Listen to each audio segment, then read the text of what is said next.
ओम शांति। आज हम 3 अप्रैल 83 की अव्यक्तवाणी सुनते हैं। आज की वाणी का सार है प्रथम और अंतिम पुरुषार्थ। सदा बेहद की स्थिति में स्थित करने वाले सदा कर्मातीत शिव बाबा बोले, आज बेहद का बाप बेहद की स्थिति में स्थित रहने वाले, बेहद की बुद्धि, बेहद की दृष्टि, बेहद की वृत्ति, बेहद के सेवाधारी ऐसे श्रेष्ठ बच्चों से साकार में साकार वतन से बेहद के स्थान पर मिलने आए हैं। सारे ज्ञान का व इस पढ़ाई की चारों ही सब्जेक्ट का मूल सार यही एक बात बेहद है। बेहद शब्द के स्वरूप में स्थित होना यही फर्स्ट और लास्ट का पुरुषार्थ है। पहले बाप का बनना अर्थात मर्जीवा बनना, इसका भी आधार है देह की हद से बेहद देही स्वरूप में स्थित होना, और लास्ट में फरिश्ता स्वरूप बन जाना है। इसका भी अर्थ है सर्व हद के रिश्ते से परे फरिश्ता बनना। तो आदि और अंत, पुरुषार्थ और प्राप्ति, लक्षण और लक्ष्य, स्मृति और समर्थी, दोनों ही स्वरूप में क्या रहा? बेहद। आदि से लेकर अंत तक किन किन प्रकार की हदें पार कर चुके हो व करनी है, इस लिस्ट को तो अच्छी तरह से जानते हो ना। जब सर्व हदों से पार बेहद स्वरूप में बेहद घर बेहद के सेवाधारी, सर्व हदों के ऊपर विजय प्राप्त करने वाले विजय रत्न बन जाते, तब ही अंतिम कर्मातीत स्वरूप का अनुभव स्वरूप बन जाते। हद के अनेक, बेहद है एक।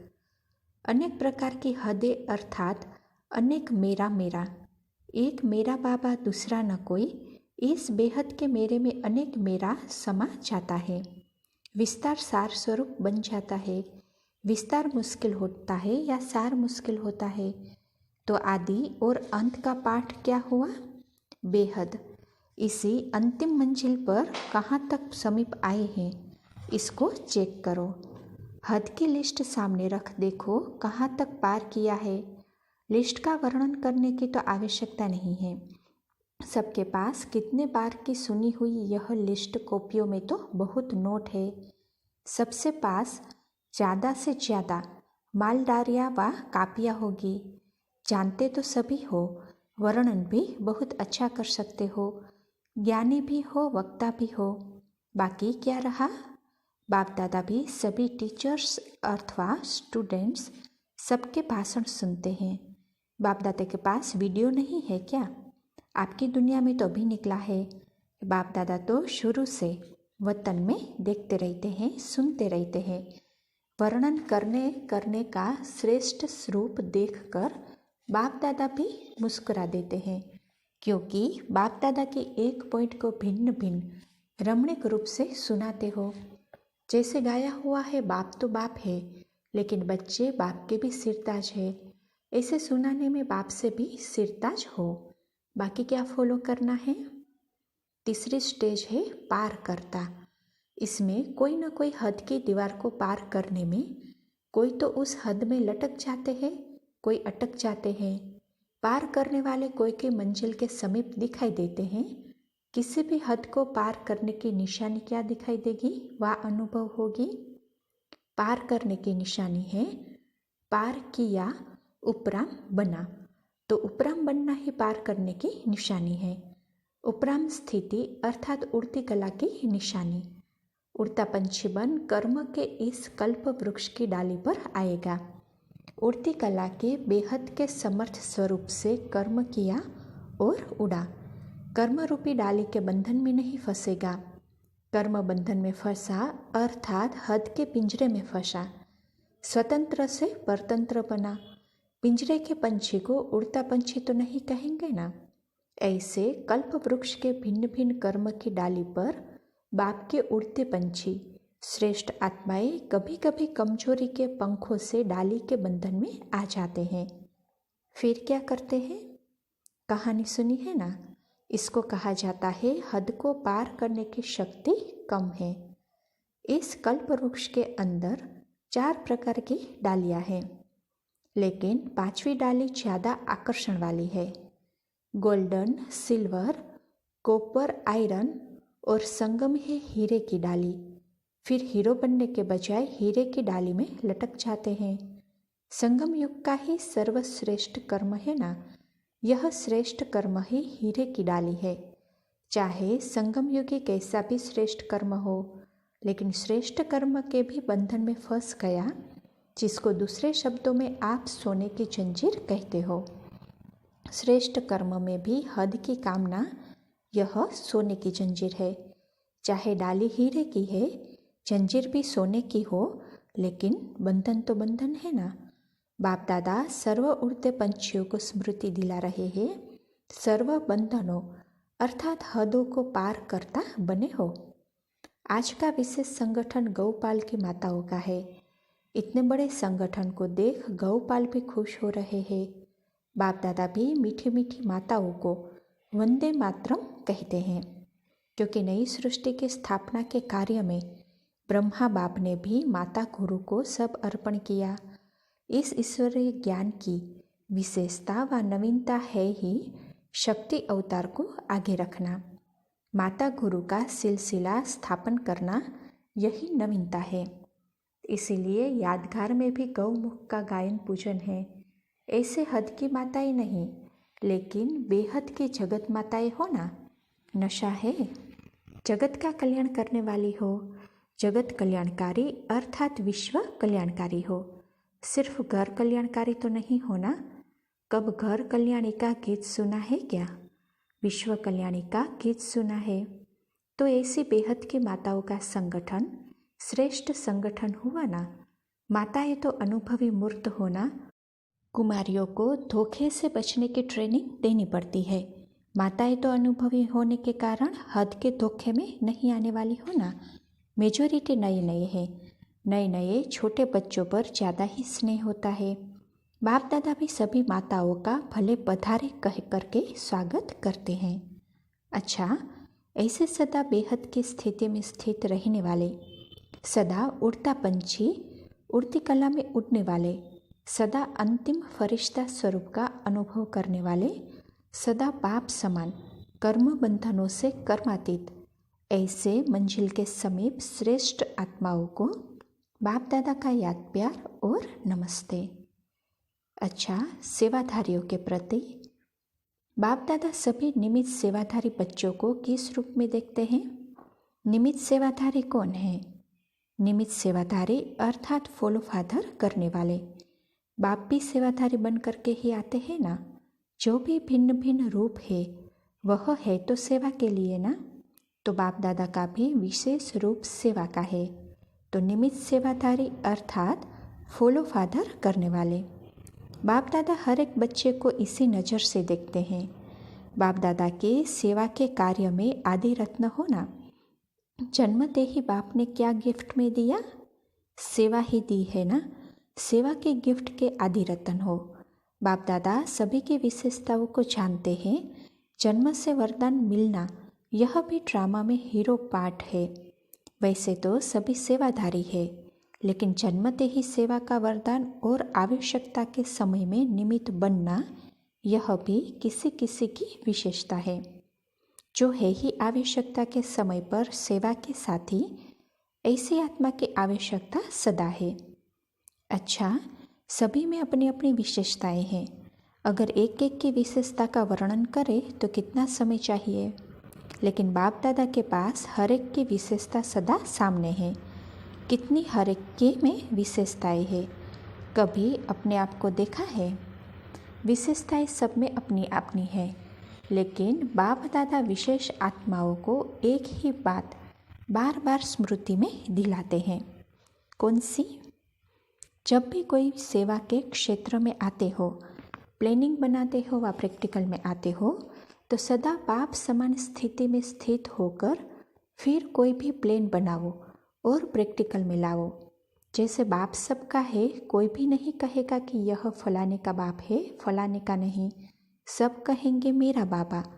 ऐसे जो निमित्त सेवाधारी है, उन्हों की विशेषता यही है कि हर एक महसूस करे, अनुभव करे कि यह हमारे है। 4-6 का है, हमारा नहीं है, ऐसे नहीं। हमारे है, हर एक के मुख से यह आवाज़ न भी निकले तो भी संकल्प में इमर्ज हो कि यह हमारे है। इसको ही कहा जाता है फॉलो फादर। सबको हमारेपन की फीलिंग आए, यही पहला स्टेप बाप का है। यही तो बाप की विशेषता है ना। हर एक के मन से निकलता है मेरा बाबा, तेरा बाबा कोई कहता है तो यह मेरा है, बेहद का भाई है या बहन है, व दीदी है, दादी है, यही सबके मन से शुभ आशीर्वाद निकले। यह मेरा है क्योंकि चाहे कहीं भी रहते हो, लेकिन विशेष आत्माएं तो बेहद की हो ना। निमित्त सेवार्थ कहीं भी रहो, लेकिन हो तो बेहद सेवा के निमित्त ना। प्लेन भी बेहद का, विश्व का बनाते हो या हर एक अपने अपने स्थान का बनाते हो? यह तो नहीं करते हैं ना। बेहद का प्लेन बनाते देश विदेश सबका बनाते हो ना। तो बेहद की भावना, बेहद की श्रेष्ठ कामना, यह है फॉलो फादर। अभी यह प्रैक्टिकल अनुभव करो। अभी सब बुजुर्ग हो। बुजुर्ग का अर्थ ही है अनुभवी। अनेक बातों के अनुभवी हो ना। कितने अनुभव है? एक तो अपना अनुभव, दूसरा अनेकों के अनुभव से अनुभवी। अनुभवी आत्मा अर्थात बुजुर्ग आत्मा। वैसे भी कोई बुजुर्ग होता है तो हद के हिसाब से भी उसको पिताजी काका जी कहते हैं। ऐसे बेहद के अनुभवी अर्थात सबको अपनापन महसूस हो। सहयोगी आत्माओं को तो बाप दादा सदा ही सहयोग के रिटर्न में स्नेह देते हैं। सहयोगी हो अर्थात सदा स्नेह के पात्र हो, इसलिए देंगे क्या?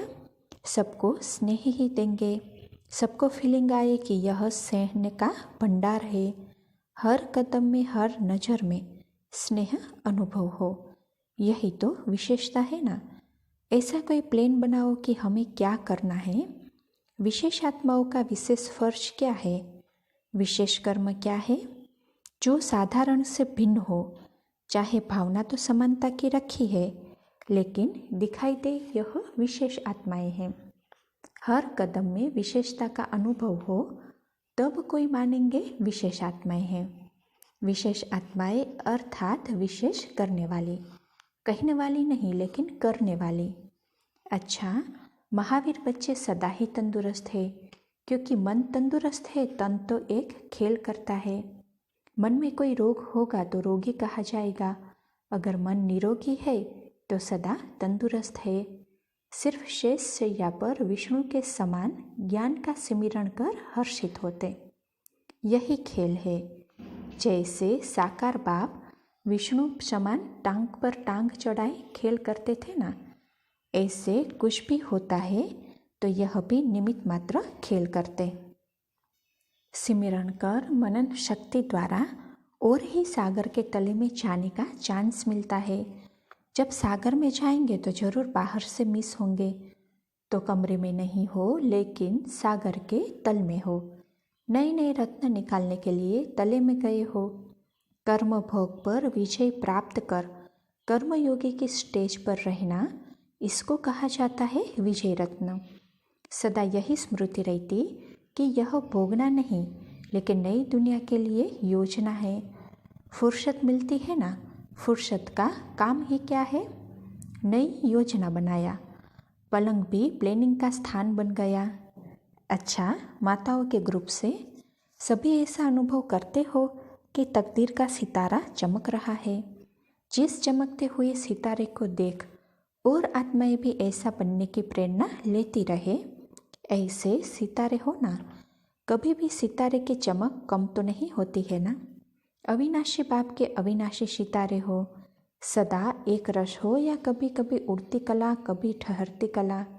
सदा उड़ती कला का युग है। उड़ती कला के समय कोई चढ़ती कला भी करे तो अच्छा नहीं लगेगा। प्लेन की सवारी मिले तो दूसरी सवारी अच्छी लगेगी। तो उड़ती कला के समय वाले नीचे नहीं आओ, सदा ऊपर रहो। पिंजरे के पंछी नहीं। पिंजरा टूट गया है या 2-4 लकीरें अभी रही है। तार भी अगर रह जाती है तो वह अपनी तरफ खींचेगी। 10 रस्सी तोड़ दी, 1 रस्सी रह गई तो वह भी अपनी तरफ खींचेगी। तो सर्व रस्सियाँ तोड़ने वाले, सब हदें पार करने वाले, ऐसे बेहद के उड़ते पंछी हद में फंस नहीं सकते। 63 जन्म तो हद में फंसते आए, अब एक जन्म हद से निकालो। यह एक जन्म ही हद से निकालने का, तो जैसा समय वैसा काम करना चाहिए ना। समय हो उठने का और कोई सोए तो अच्छा लगेगा, इसलिए सदा हदों से पार बेहद में रहो। माताओं को अविनाशी सुहाग का तिलक तो लगा हुआ है ना, जैसे लौकिक में सुहाग की निशानी तिलक है, ऐसे अविनाशी सुहाग अर्थात सदा स्मृति का तिलक लगा हुआ हो। ऐसे सुहागिन सदा भाग्यवान है, कल्प कल्प की भाग्यवान आत्माएं हो। ऐसा भाग्य जो कोई भाग्य को छीन नहीं सकता, सदा अधिकारी आत्माएं हो। विश्व का मालिक, विश्व का राज्य ही आपका हो गया। राज्य अपना, भाग्य अपना, भगवान अपना, इसको कहा जाता है अधिकारी आत्मा। अधिकारी है तो अधीनता नहीं। अच्छा, प्रश्न है, आप बच्चों की कमाई अखूट और अविनाशी है कैसे? उत्तर, आप ऐसी कमाई करते हो जो कभी कोई छीन नहीं सकता, कोई गड़बड़ हो नहीं सकती। दूसरी कमाई में तो डर रहता है, इस कमाई को अगर कोई छीनना भी चाहे तो भी आपको खुशी होगी, क्योंकि वह भी कमाई वाला हो जाएगा। अगर कोई लूटने आए तो और ही खुश होंगे, कहोगे ले लो, तो इससे और ही सेवा हो जाएगी। तो ऐसी कमाई करने वाली श्रेष्ठ आत्माएं हो। अच्छा, ओम शांति।